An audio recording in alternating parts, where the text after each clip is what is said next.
think my phone has some problems, which is why I'm now on the tablet. So it should be okay now. Just waiting for Jack to come back. No.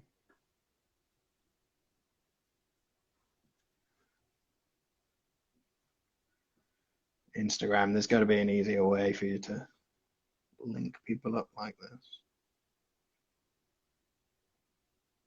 Ah,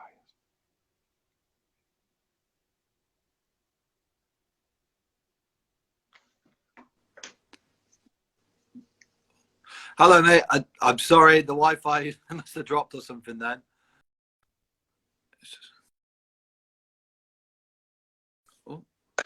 it's okay now. I'm on my tablet, so it should be fine. It's probably my end, being in the middle of nowhere, the Wi-Fi not being as good.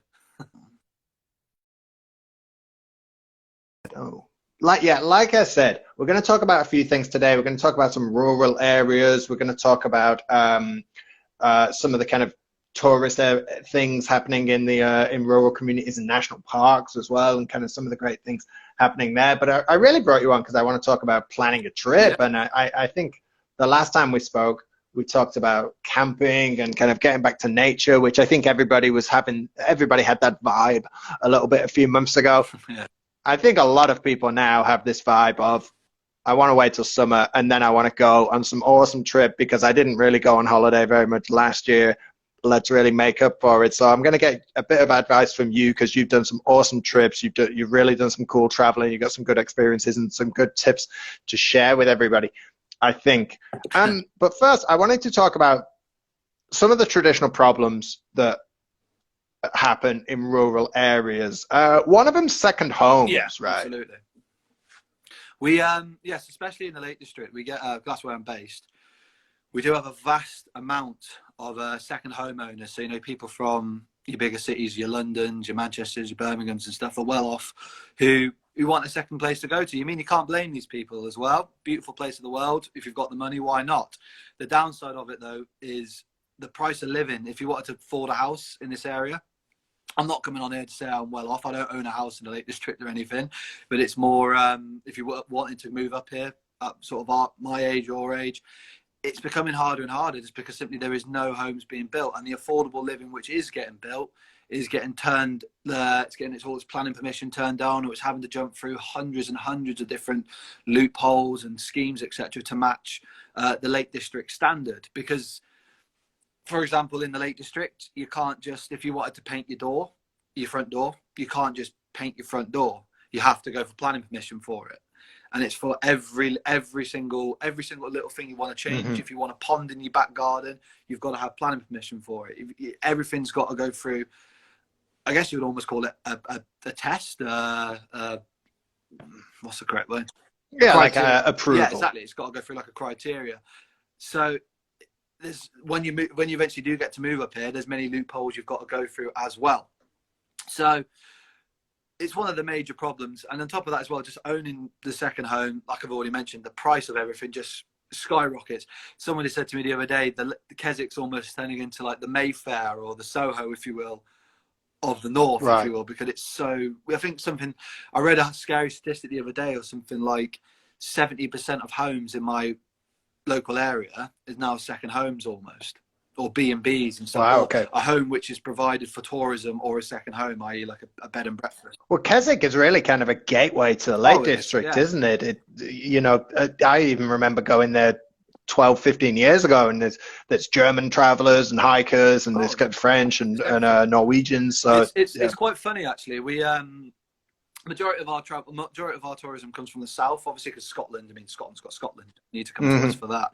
And the first kind of big area you hit is Windermere, and Windermere has got a huge demographic for the Japanese population because of Beatrix Potter.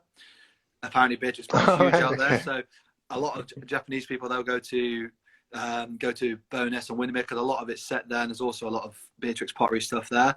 And then for the people who come to Keswick, you get all sorts. I'm not just saying that's only for that. Obviously, everyone goes to everywhere, but people who come to Keswick seem to be a lot more of the people who want to come and hit the hills, go walking, go hiking. that seems to be that way at the moment, anyways. However, this summer we've had every walk of life has come to Keswick because, well, So it's not a bad town, Keswick. I remember going years ago. if you like And I clothes, watched. we've got that. We've got a ridiculous amount. Well, as well, I actually watched A Midsummer Night's Dream at the Keswick Theatre Theatre. by the Lake, yeah. I went to see that as well. Yeah, Theatre by the Lake. Yeah, it's that's one. still there. Yeah. Well, touch wood, it'll still be here pre-COVID, post-COVID. So Yeah. I saw something in the news regarding the Lake District quite recently. You're building a coal mine we are. in 2020, in 2021, I mean, right? why not, eh? When the world's gone upside down, let's go to the Industrial Revolution. Who knows, eh? See what happens. I don't know what to think. I don't know what I think about it, to be honest with you, Richard. Okay, well that was going to be my question. What's the reaction I don't know what I think to about that? it. Because My initial reaction straight away is it's bad. It's a horrendous thing for the environment. You know what I mean? The coal mining, right. It's like we've gone 10 steps forwards in sustainability and then got 100 back. Especially, you mentioned earlier on about how we got a family business and stuff. We're a sustainable business ourselves. We won national awards for our sustainability. So on that side of my brain, it's very anti. This is awful, but this side of it's also saying it's going to create a lot of jobs. And and at the moment there isn't a huge amount of jobs in not just in the Lake District, globally there isn't a huge amount of jobs. Yeah. So it's a difficult one to answer. My initial thing though is it's more negative than positive. There's a lot more negative outweighing the small positive. Well, it seems surprising because one thing you definitely see when you're in the Lake District is wind turbines, right? So it's kind of, it's got a reputation for renewable energy. So yeah, I was very surprised by that when I saw it. So we've got that happening in the majority of the areas around here.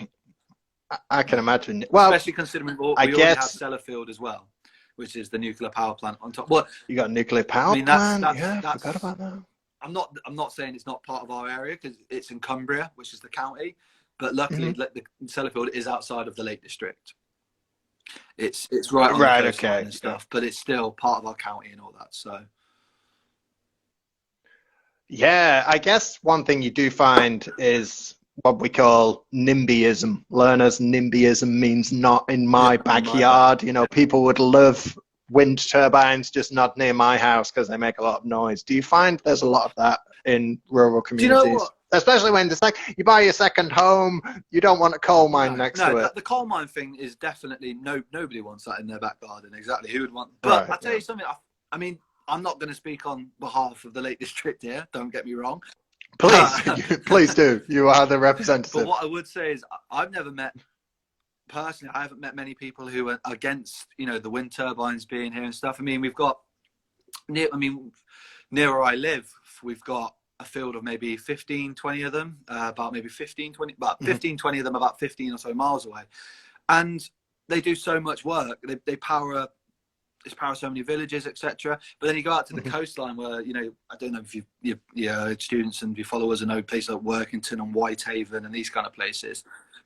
Don't go, it's terrible. I've been to Workington a couple of times. They're classic working towns. Pardon the pun, it's Workington, working town. But they've got coastal wind turbines, which are just phenomenal. The amount of energy which these things produce, it's just outstanding. It's incredible. So I'm all for the turbines. I'm not like Donald Trump who says it needs to be windy to turn on your telly. It's not. We're not stupid. It's not like that, if you know what I mean. Grace, my girlfriend's. This is a bit of a weird connection, but my girlfriend's very good friend's dad, who used to be my design technology teacher, he's got one in his garden and as well. Yeah. Oh wow! A miniature one in his garden and stuff. So. And what does it produce enough to heat his hot water or something? A few things. I remember Jenny, their friend, said it doesn't power much, but it powers stuff at the end of the day. It's better than nothing, isn't it? Exactly, and it's doing your bit for the planet. Okay. Tell us about your family business because it sounds awesome. So I'm ripping the wrong company. This is the old one, but it's called Newlands Adventure Centre. Newlands Adventure Centre is and Keswick Climbing Wall, I should say. So we're one big business separated into two separate buildings. So Keswick Climbing Wall, it's in the title. We're a climbing wall. We're based up at Keswick Stone Circle in the Lake District. It's beautiful Druid Stone Circle. Keswick Climbing Wall's been around for years and years. We moved it up there about 10 years ago into this old cow barn, completely turned it out into this really cool, new, colourful looking climbing wall with these beautiful views all around you. Along with that, though, we've got a big outdoor playing area, cafe, and stuff like that as well. But that's for your day traveller. That's for the person who wants to, come up to the Lake District for a few days and have a bit of fun. Newlands Adventure Centre, which is the sister centre, is an outdoor activity centre. So it's where we have, let's say, your local school. Oh, not even local. You can go national. We got London, Glasgow, Cardiff. School. Yeah, I was going to say, do you get, kind of corporate retreats, team building kind of things? All sorts. We get corporate retreats. We get asked to be worked on for film and television and all that kind of stuff. And we're just outdoor activity providers. So we do the likes of kayaking, canoeing, canyoning, high ropes, etc. But what stands us out a bit different to the rest of the crowd is we're the oldest adventure centre in the country. We've been an adventure centre in operation under different names, but we are in the same building for over 120 years. Wow. It's funny. There's a really good story. We had the first ever outdoor pursuits instructor, a chap called Milliken Dalton. He used to live in a cave up in the Borrowdale Valley, which is the valley next to where we're based, the Newlands Valley. And he used to build like a miniature raft, float down the river, and spend a few days at work, then come back upstream and stuff. And had his own schedule, and like the rich and wealthy, this is going back into like the 1910s, 1920s, but they would come up to the Lake District to escape the smog of, London and stuff. And they'd go out with Milliken for a day because he was the original instructor and stuff. And we've got a bar on site at the Adventure Centre, and it's the Adventurers Bar, and it's dedicated to him. And in fact, Milliken Dalton's so well known, there's even a bag company named after him called Milliken now, which is like an international. Wow, okay. So he's a really cool dude. If anyone wants to kind of look into the outdoor industry, who started it, I wouldn't say he's the one who, I would say he's the one who was the first ever person to have an adventure, if you will. But what I will say is he was definitely one of the originators of outdoor pursuits instructing, which I kind of fall into the category of, I would guess. Great, perfect. Everyone check out Milliken Dalton if you can. That's a really cool story. I like that. So, like I said, the main reason I wanted to get you on today was to talk about planning for a trip, because I think a lot of people are kind of, I'd love to go to Mexico and do 3 weeks in Mexico, or, just whatever kind of dream you've got going on in your mind for a trip. I really wanted to talk about researching a trip. Can you do too much research? What is the right amount? Talk to me a little bit about what you do before a trip, because I know you've done some awesome trips, so it'd be great to get some advice from you.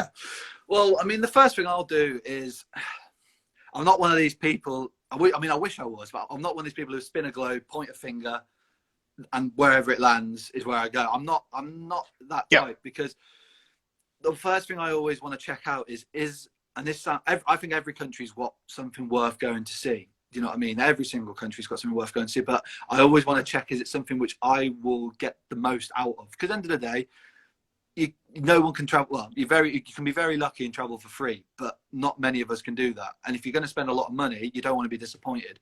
So doing a bit of, I think as well, just to jump in a second, I think as well, there's some places that are better to go at different times in your life. Exactly. I remember when I was 19, I went to Vienna, and Vienna's great when you're 45 with your wife and you go to the opera and you go to all the museums. When you're 19, exactly, maybe not the most fun city. So that's the first thing you got to look for, is even though, all right, we've already said Mexico, even though Mexico's 35 degrees, beautiful beaches and stuff like that, it might not be your cup of tea. So you need to make sure that before you even want to go to this place, you want to make sure, is it the right place for you? If you don't, the biggest mistake I ever made once is I went to first proper kind of trip abroad. When I went when I was 17, I went to South Africa with my friend Rory to kind of work and travel a bit out there.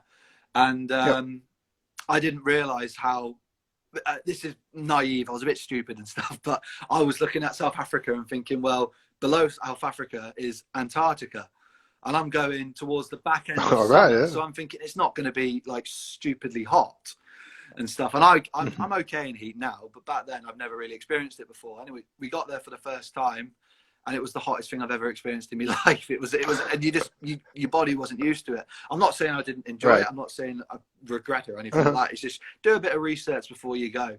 And one of the big things as well, talking of research and like before you go and stuff, is whilst you're looking, is it somewhere I want to go? Is it somewhere it's got things I want to see? Is check that you're actually allowed into the country, and check that you can actually apply for the right visas and stuff like that. Because especially in Britain, everybody, I know somebody who actually took the Eurostar to London and got turned away because their country's just not, you need to apply for a visa. Exactly. So. It's like I once had a bit of an issue where I was flying from India to Australia, and I had to do a transfer in Bangkok. I was in Bangkok in Thailand, and my flight was all delayed and messed up. Anyways, I landed in Bangkok, and the next flight to Melbourne, which I could catch, wasn't for another 26 hours. And the airline, I went quite cheap. I didn't go for a fancy airline or anything, and I landed in Bangkok, and I was stuck. You were Tom Cruise in the airport for 2 days. Yeah, Tom Hanks. I was terminal. Tom Hanks, yeah.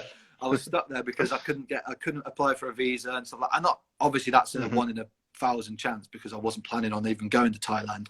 But just making sure that you haven't been to certain countries prior. A lot of countries, like I remember going into South Africa. If you were in somewhere like, I think it was like Kenya and Malawi and like Sierra Leone, these kind of countries, like 90 days before, you weren't allowed in. Oh, really? And all this kind of stuff. And obviously, especially now with COVID, it's going to be, I reckon, even more strict than what it's ever been before with disease and stuff. Well, there was the classic one years ago with the Israeli stamp. If you had the Israeli stamp in your passport, it really. But now the last time I went to Israel was about 3 years ago, and they actually don't stamp your passport anymore. They just give you like a little ticket that you keep with you, just because they know that this affects people so much. But when you talk about research, what are you talking about? Are you talking about Lonely Planet? Are you watching documentaries? Are you reading classic literature from that country before you go? For me, YouTube's a massive thing. I'm a bit more of the modern day kind of gather of information, if you will. Maybe you, Richard, might read a nice book or something like that. Don't get me wrong. I do like I've shown the last time I did this, I've got a few travel books. I do like looking into Lonely Planets and stuff like that. But I just find YouTube, you can't, especially with travel, it's hard to make a country look bad. It's hard. Unless you've gone out your way to purposely say, don't go to this area, no one's going to put an average video out of their holiday. Everyone's going to put out the best bits of what you can do. So I always find watching, these YouTubers, like these travel documentaries and stuff like that. I try and watch more of the travel documentaries than I'm going to do this vloggers kind of outlook of it. Yeah. Because from a vlogger's point of view, I've always found that you're looking at their enjoyment and what they're getting out of it, and you're a completely different person to what they are normally as well. So kind of just getting I think you need to see, like, who's the person who's doing are they somebody you could imagine that you would like similar things to them? Exactly. Yeah. And that's a big thing for me. But also Lonely Planet, I mean, there's a reason it's the #1 seller. Do you know what I mean? For travel books, they're fantastic. When I went to Thailand, I used Lonely Planet just to find all my accommodation as well and stuff like that. It's got everything in it, especially if you want to jump into hostels and stuff like that as well. I sometimes as well, a big thing for me is going on, because when I travel, I just go in and out of hostels and stuff like that, is I use Hostel World. Okay. Hostel World is a great website where, I mean, the majority of the hostels around the world which are on, but also, let's say if you kind of know you want to go to, I've just used Thailand, so I use again Thailand, but you want to do a bit of island hopping and you don't know which ones to go to, going on Hostel World, it shows off all the amazing hostels, but with it kind of what's on the island, what you can do. You can kind of book all your excursions into one place, and it's an easy kind of gather of information of what's all on that singular island and stuff like that, and singular country, this, that, and the other. So that's quite a good one as well. I think as well, and I've spoken to this with you, with other people as well, just how tourism's kind of changing a little bit, and that traditional tour in a museum with 60 other people and the guide holding an umbrella, people don't want that anymore. We live on Instagram. People want kind of experiences. Some of the things I've done, I went to Moscow last year. Paid for a tour. Somebody picked me up in an old Soviet-style van, took me to a shooting range. I shot an AK-47 and a sniper rifle. Yeah.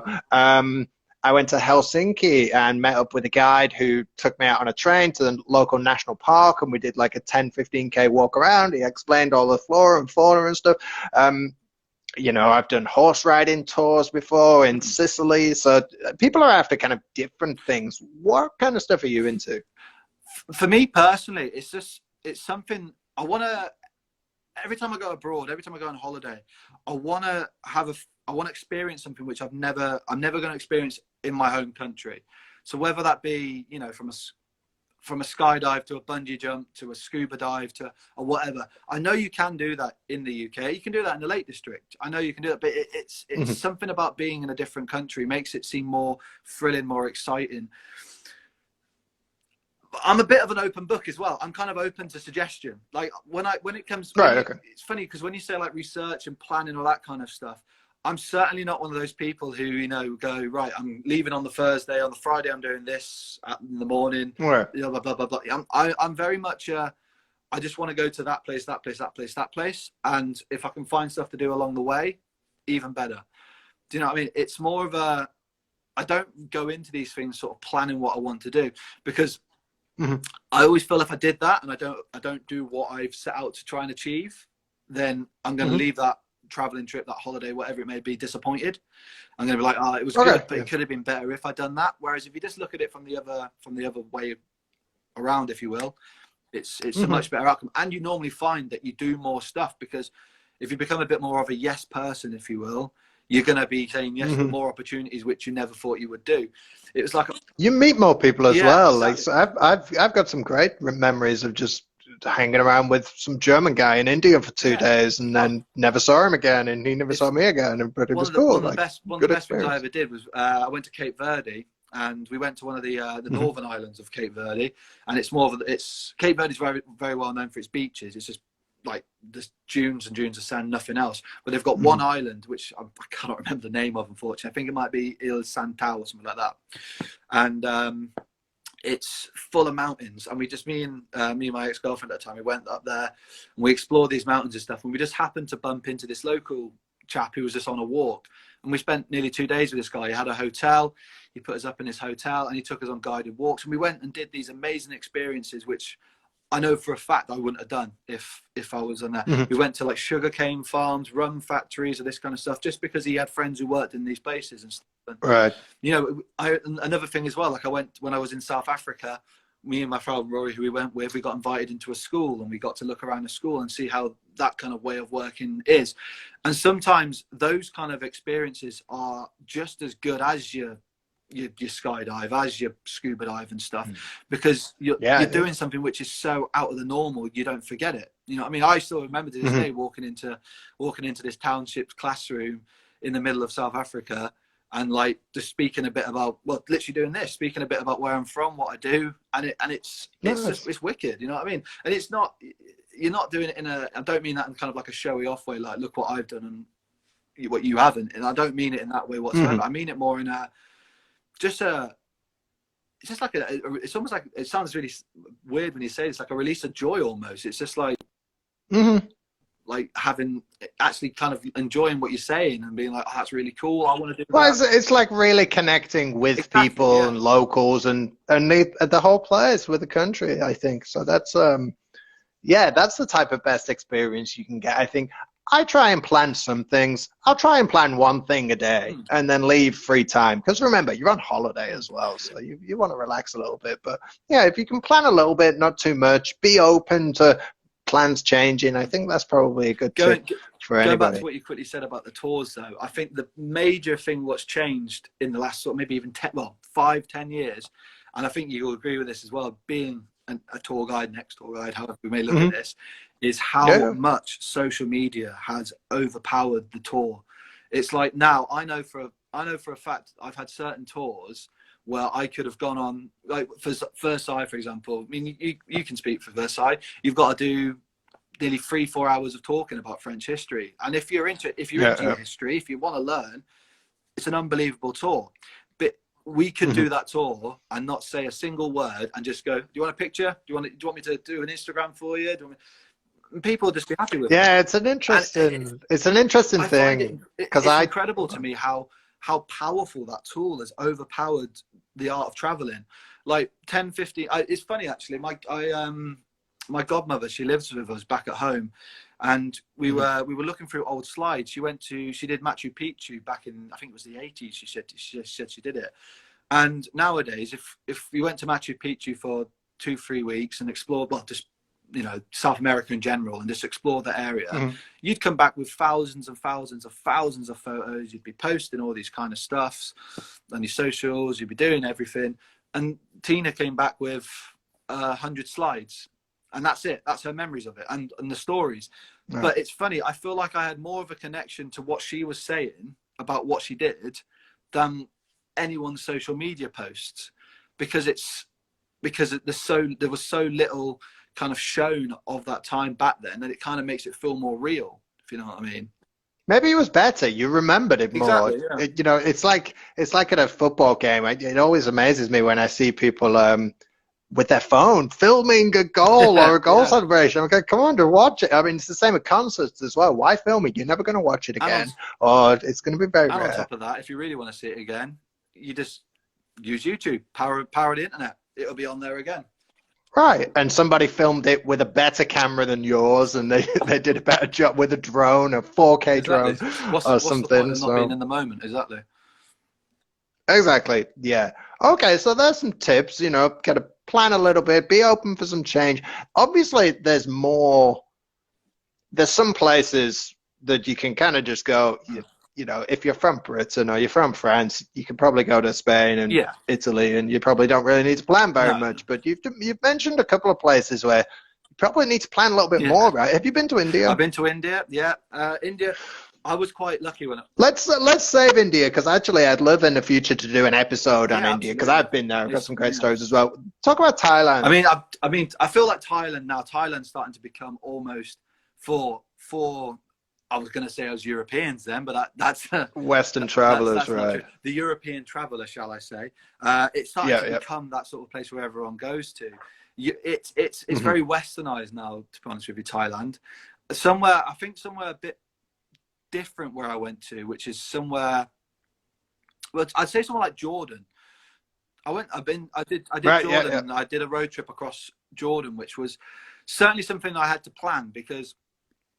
Well, for starters, I never knew anyone who'd been to Jordan. You know what I mean? Like I'm quite blessed to have a lot of people who are quite similar to me around me, who've been to Thailand, who've been to New Zealand, who've been to this, that, and the other. So, I mean, that's the first. Quickly nipping back to what we were talking about research. The first thing you do is just ask someone who's been there before. That's what I always do as well. Yeah. But normally you can do that. But when it's somewhere like that, you're sort of in the dark, aren't you, straight away? And it's a big thing for you. So it's funny. I remember the first day so clear. We landed like 2 a.m. Got in a hotel. Woke up the next day, not knowing what Jordan looked like, and we got there in the south. It was the north of Amman, and we started driving north just because we wanted to explore. And we drove about 100 miles north, realizing we were very, very, very, very close to Syria. And I don't need to say too much there, do I, really? Don't go to Syria, really, at the moment. Probably turn around. Not the best place to go to, exactly. But you're driving back through and stuff, the kind of towns you come across, it's just something you'd never expect to see. It's just like derelict building, then there's a random phone shop, derelict building, home, fires in the middle of the road, and this kind of stuff. It's just like a whole different way of life. And it's just something which I don't think anything can be kind of prepared for, if you will. I mean, that might just make me sound a bit, no, I know what you mean. You can't really plan for a kind of situation like that from the UK before you go, and you just need to be kind of have that mentality of, okay, just being open to it. But I imagine, because I've had some similar experiences, I imagine people's reaction to you when you're in those towns is extremely positive. I've never had it. Well, yes and no. I always find that they're very positive towards you, but I'm not saying this about every single one, but I've had it a lot of time. They're very positive towards you because they feel like they can get something out of you. They feel like, and that's not a bad thing. You know what I mean? I understand why as well. And like I said as well, it's not every single time, but I've had it a few times where, I don't know, let's say I remember in Jordan, we needed to get the car fixed and we were in the middle of nowhere. And luckily, going back to research, I did a bit of research into how much certain things should cost in certain countries. There's loads of Mm. websites which do like update itself on a yearly basis to how much, from your normal price of a McDonald's to a pint of milk to a pint of beer to an engine of a car, and it should say that's how much a person spent. So you get there and they're all very friendly with it, but then they try and charge you 3 times as much as what it should be, just because, you know, you're not from their country and stuff. So I always feel like, don't be positive towards them. Don't be the person who's like, oh, don't go near me, I don't want to talk to you. Don't be scared of it, because they're just as human as you are. They're no different. But don't fall into a trap. Don't get suckered into something. And sometimes in those places, also, what you say? sometimes in those places, be open to paying a little bit more, you know, like 100%. it's just the way it works. Don't get angry about it, you know. No, exactly. Don't. You know, that normal price, that's for friends. That's that's mates rates. You're not getting mates rates, so no. No, that's okay. Exactly, Good. Also, be willing to go in a bit more as well. I'm not saying don't be tight. Yeah. Right. Yeah, I think so. Okay, good. Really good talk today. Like I said, I want to do another one in the future. Let's talk about India, because absolutely. I've spent some time there. Got a lot of stories about people being really kind, people scamming you for money, somebody trying to sell me marble tables, being in a Bollywood movie. Yeah, lots of cool stuff. I'm not going to go into the thing. I went to India on a cricket tour. So I did a bit of travel on my own, but I went purely for cricket. So going to India for a cricket tour is like going to England for a fish and chip tour. You can't not escape it. It's a fantastic country for it. Cool. All right. I look forward to that. Let's set that up in a few weeks. That'll be a really good one. And take care of yourself, absolutely. okay? It's been a pleasure as always. Thanks a lot, Jack. Speak to you soon. Friend. Bye. Bye.